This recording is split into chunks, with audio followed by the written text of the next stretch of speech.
வணக்கம் மக்களே, நம்ம லோகேஷோட அடுத்த படத்தோட அப்டேட் பற்றி தான் பார்க்க போகிறோம். ஸோ அதுக்கு முன்னாடி நம்ம சேனலை வந்து சப்ஸ்கிரைப் பண்ணிக்கோங்க. இந்த வீடியோவில் ஏதாவது உங்களுக்கு கமெண்ட்ஸ்னால் லாஸ்ட் கமெண்ட் செக்ஷனில் தெரிவிச்சிருங்க. ஸோ நம்ம லோகேஷ் கனகராஜோட அடுத்த படம் வந்து என்னென்னு பார்த்தீங்க அப்படின்னா கைதி 2 அப்படி தான் இவ்வளோ நாள் இருந்துச்சு. இப்போ என்னென்னு பார்த்தீங்க அப்படின்னா அவர் கூலி வந்து சக்ஸஸ்ஃபுல்லாக போனதுனால ஸோ கூலிக்கு அடுத்தால ரஜினியும் கமலையும் வச்சு சேர்ந்து ஒரு படம் எடுக்கிறதா இருக்கார்.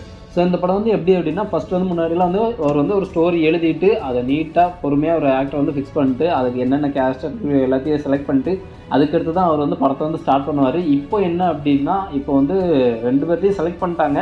ஸோ இவங்களுக்கு ஏற்ற மாதிரி ஒரு ஸ்டோரி எடுத்து அந்த படத்தை சக்ஸஸ்ஃபுல்லாக கொண்டு போகணும் அப்படிங்கிறது ஒரு பெரிய டாஸ்க்கு. அதுவும் இல்லாமல் பார்த்தீங்க அப்படின்னா லோகேஷ் கனகராஜோட படம் அப்படின்னா மினிமம் 2 இயர்ஸாவது டைம் எடுக்கும். ஏன்னா படத்தில் அந்தளவுக்கு வேலைப்பாடு இருக்கும் அப்படிங்கிறனால 2 வருஷம் டைம் எடுத்திருப்பாரு. பட் இப்போ 2 பேரையும் செலக்ட் பண்ணிட்டாங்க. ஸோ ரஜினி கமல் 2 பேரையும் சேர்த்து வச்சு ஒரு படம் எடுக்க போகிறாரு. பட் ஆளை செலக்ட் பண்ணனால அதுக்கேற்ற மாதிரி கதையை இருக்கணும். ஏன்னா பொறுமையாக எடுத்தார் அப்படின்னா லோகேஷ் செம்மையாக எடுப்பார். அதுவும் இல்லாமல் ரொம்ப அவசரமாக எடுத்தாங்கன்னா கண்டிப்பாக சொதப்பிடும். ஸோ என்னால் பொறுமையாக எடுங்க லோகேஷ் அப்படின்னு தான் நான் சொல்லுவேன். அதுவும் இல்லாமல் பார்த்தீங்க அப்படின்னா கைதி 2 வந்து அதுக்கு அடுத்து தான் படம் எடுக்கிறதா இருக்குது. ஸோ கைதி 2 வந்து நிறைய வெயிட்டிங்கில் இருக்குது. பட் இந்த படத்துக்கு ஓரளவுக்கு எதிர்பார்ப்பு இருக்குது. தேவையில்லாமல் வந்து இதையும் மட்டும் எல்சியில் கனெக்ட் பண்ணுறேன் அப்படின்னு சொல்லிட்டு ஏகப்பட்ட ரூமர் ஸ்ப்ரெட் ஆகி கடைசி வந்து பல்ப் வாங்காமல் இருந்தால் சரி தான். ஏன்னா அவரோட படங்கள் பொறுத்த வரைக்கும் ஏகப்பட்ட எக்ஸ்பெக்டேஷன் இருக்கும். ஸோ அதுக்கேற்ற மாதிரி படங்களும் இருந்துட்டு இருந்துச்சு. பட் ரொம்ப அவசரமாக எடுக்கிறனால இந்த படம் எப்படி வரும்னு சொல்லிட்டு தெரியல.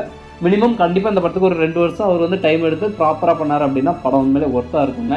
இந்த 1000 கோடிக்கு அடிப்படாமல் ஒரு நல்ல படமாக எடுத்தார் அப்படின்னா உண்மையிலே படம் பக்காவாக இருக்கும். ஸோ அந்த படம் எடுத்து முடிச்சதுக்கப்புறம் தான் கைதி 2 வந்து அப்டேட் கொடுப்பேன் அப்படின்னு சொல்லிட்டாங்க. பட் கைதி 2 வந்து கண்டிப்பாக பார்த்தீங்க அப்படின்னா ஒரு வேற லெவல் மூவியாக இருக்கும் அப்படின்னு சொல்லியிருக்காரு. ஸோ கைதி 2 படம் வந்து கொடுத்த கேப்பில் வந்து பார்த்தீங்க அப்படின்னா நம்ம கார்த்திக் வந்து சுந்தர் சிக்கு வந்து ஒரு படத்துக்கு வந்து கால் ஷீட் வந்து கொடுத்துருக்காரு.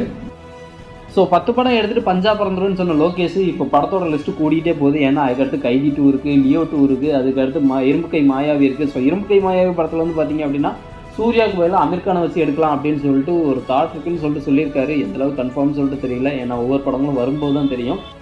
இந்த வீடியோவோட கருத்துக்களை நீங்கள் கமெண்ட் செக்ஷனில் தெரிவிச்சிருங்க. இந்த வீடியோ பிடிச்சிருந்தா லைக் பண்ணிடுங்க. மறக்காம சேனலை சப்ஸ்கிரைப் பண்ணிக்கோங்க. மீண்டும் அடுத்த வீடியோவில் வந்து பார்க்குறேன். பை.